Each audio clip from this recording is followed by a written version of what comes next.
Assalamualaikum warahmatullahi wabarakatuh. Saya Khairatul Andini, nomor NIM 2201061110093. Di sini saya akan menjelaskan tentang manajemen kelas pada tingkat dasar dan menengah. Pengertian pengelolaan kelas yaitu terdiri dari dua kata, yaitu pengelolaan dan kelas. Pengelolaan berasal dari kata kelola ditambah awalan pe dan akhiran an. Istilah lain dari kata pengelolaan yaitu manajemen. Manajemen adalah kata yang berasal dari bahasa Inggris, yaitu manajemen yang berarti ketatalaksanaan, tata pemimpinan, dan pengelolaan. Pengertian secara umum, menurut Suharsini Arikunto, pengelolaan kelas yaitu pengadministrasian, pengaturan atau penataan suatu kegiatan. Sedangkan menurut Omar Hamalik tahun 1987, pengelolaan kelas yaitu kelompok orang yang melakukan kegiatan belajar bersama yang mendapat pengajaran dari guru. Sedangkan menurut Sudirman N. tahun 1991, pengelolaan kelas yaitu upaya pendayagunaan potensi kelas. Yang terakhir, menurut Hadari Nawawi tahun 1987, pengelolaan kelas yaitu kemampuan guru atau wali kelas dalam mendayagunakan potensi kelas berupa pemberian kesempatan yang seluas-luasnya pada setiap personal.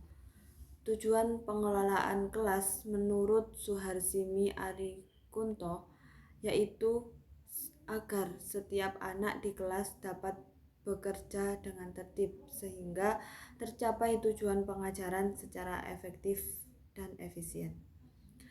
Ketika kelas tertib, maka proses pengajaran yang dilakukan oleh guru dapat berjalan dengan maksimal.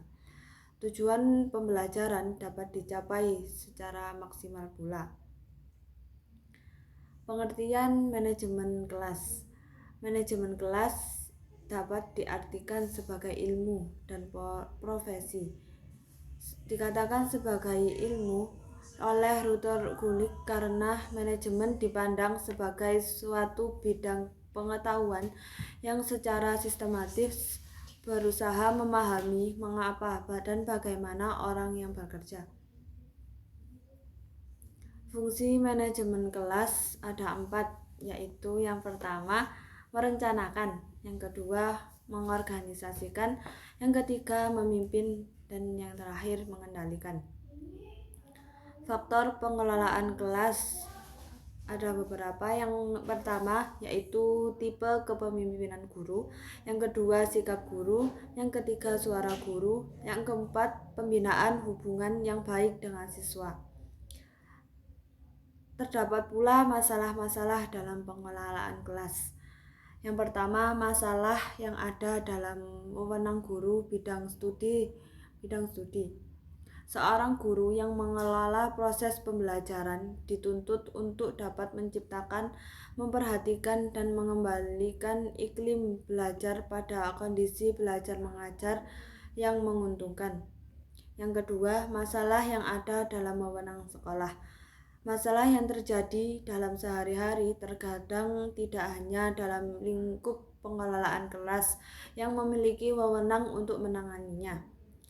Yang terakhir, masalah yang ada di luar kekuasaan guru dan sekolah.